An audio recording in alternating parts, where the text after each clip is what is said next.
Zap zap zap lightning, zap zap lightning, lightning.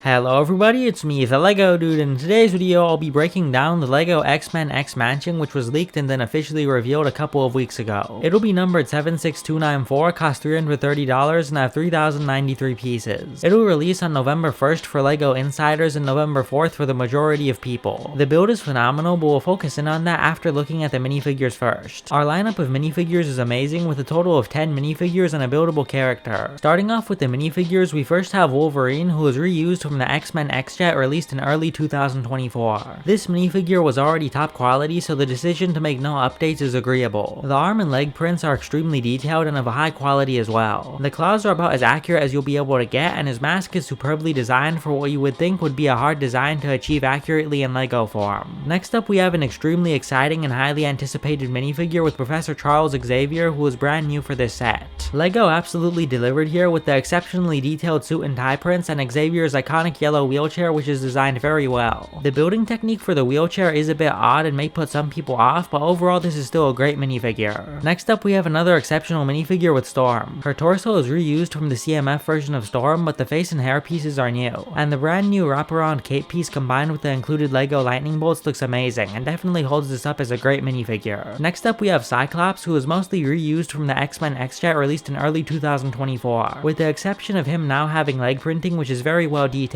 It's a good figure and a solid addition to the set. Next up, we have Rogue, who was also reused from the X-Men X-Jet released in early 2024. It's a good minifigure, however it's probably the worst out of all of them by the virtue of all the others being of an exceptional quality. Next up, we have a good but hilarious brand new minifigure with Iceman. The printing is detailed and adds the effect of him looking like ice, however the fact they made him completely white and gave him a generic smiling face is just hilarious. It's a great minifigure, but just as humorous to match. Next up, we have a brand new minifigure of Gambit, who looks absolutely phenomenal here. The leg and torso prints are accurate to a high degree, and his iconic brown trench coat is printed very well, flowing nearly seamlessly from the torso to the hips to the legs. The head prints are also accurate, and the hairpiece is good as well. Included with him are his staff and a purple energy piece with his playing cards exploding out at the end. Next up, we have my favorite minifigure in this set with the all brown new minifigure for Bishop, who looks absolutely phenomenal here. The torso print has an insane amount of detailing with his slightly tattered red bandana, the utility belt, and all of the yellow straps, one of which flows down to an X logo and then further down onto his hips and legs. The hairpiece and face printing are great as well, with the purple energy in Bishop's eyes and all the other included detailing. His brick built weapon also looks awesome and is probably one of the best Lego weapons I've ever seen Lego make. The penultimate minifigure we have here is a brand new version of Jean Grey. It's a decent minifigure with good torso printing, however I would probably say that it's the second worst minifigure in this lineup. The final minifigure we have is a brand new version of Magneto. The sparse detailing harkens back to the classic era of Lego detailing, however it feels kind of out of place here with every other minifigure having so much going on. That being said though, it's hard to go wrong with the Magneto minifigure in his classic suit. Interestingly, his cape is a molded piece, but otherwise this is a standard Magneto minifigure. Looking at our buildable character now, we have a Sentinel who I have mixed feelings on. It looks exceedingly blocky in some places, which isn't that good, but it's about as accurate as you could expect to get for a Lego Sentinel. And from that perspective, it's amazing with the correct color scheme, accurate face print, and mobile joints all allowing for great play. Overall, this is an amazing selection of minifigures that could have been bigger and better, but is great as is. Moving on to the build now, it's a little smaller than expected at 27 centimeters long, 40 centimeters wide, and 27 centimeters tall. Converted to United States customary units, this is approximately 10.6 inches long, 15.7 inches wide, and 10.6 inches tall. Although it's small, there's some nice stuff packed in. First, looking at the facade, it's designed very well and accurately to the cartoon in the comics. It has well put together grass and concrete space in the front, extending out about 10 studs. There's shrubbery detailing included as well, along with many clear pull and effect pieces scattered around, which are great for playability and action simulation. The one exterior play feature included is the ability to explode the top tower off, which is a surprise to be sure, but a welcome one. The front of the mansion itself, taking away all the characters, is otherwise quite bland with a standard building look to it. Thankfully though, it has more to it with the ability to split into 3 sections. The left and right sections can both be split into 2 with 2 different rooms, while the center can be split into 3 pieces. Looking at the left first, it has a partially collapsed front, which is is cool, but looking further in it's a bit disappointing. On the first floor we have a basketball hoop, a security room, and the bottom half of the danger room. The top half of the danger room is contained in the second floor, which also has a small control room with a chessboard for Professor Xavier and Magneto to play in. The danger room's walls can be removed for access, which is needed with its small size. Included for training are rockets, blasters, fireballs, lasers, and saws, which are all cool detailing to have. However, it is disappointingly small and unfortunately has little use for play due to this. Moving to the central section, the doorway looks nice with an established 1963 plaque included in reference to the first X-Men comic. It leads into the first floor, which is reasonably sized. The floor hilariously has an X-Men carpet flanked by 2 chairs with statues and signs located elsewhere and an elevator facade at the very back. Also on the back is an exit door to a drab gray area. Moving on to the second floor, we have another elevator facade leading into a lab room. The lab has an X-ray machine in bed with an X-ray of Wolverine's arm, a computer or TV with some tape stored under it, and Cerebro, which is awesome to see. I usually defer to the comics, so the helmet and holographic screen for Cerebro is something I'm happy to see here.